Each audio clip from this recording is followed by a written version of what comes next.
Quand je serai grand, je veux habiter à la mer avec mon père et ma mère, marcher dans le sable et ne plus prendre le RER.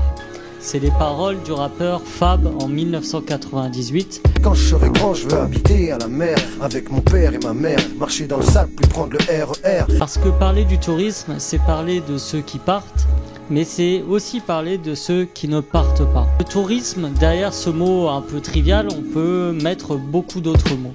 Les vacances, le temps libre, les loisirs, le voyage, les rencontres, l'emploi, les transports, le logement, l'écologie.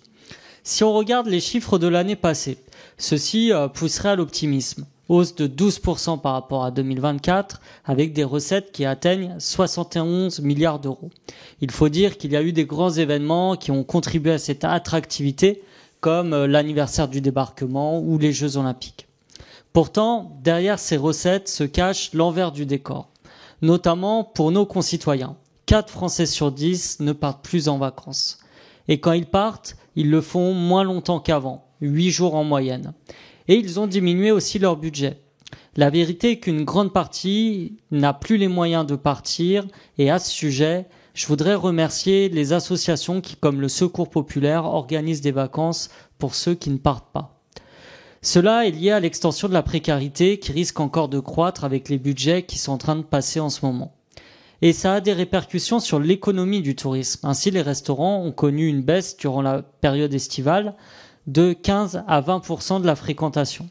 Les TPE du tourisme sont celles qui sont le plus en difficulté et bénéficient le moins des aides de l'État.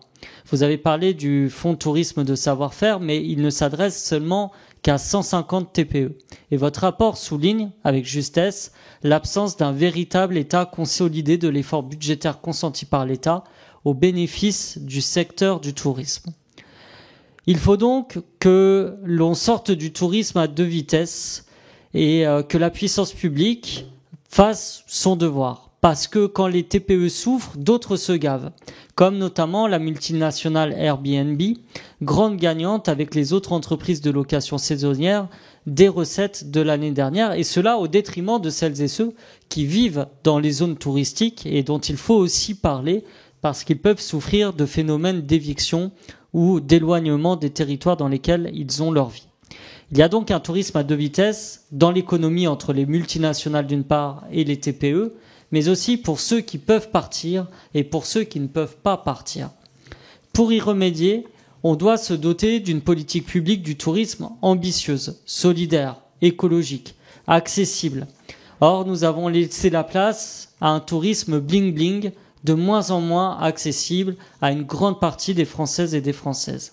Le tourisme de demain doit bien sûr se doter d'un ministère de plein exercice, mais il doit être surtout pensé à l'aune d'un horizon politique, celui de la planification écologique. Je vous remercie.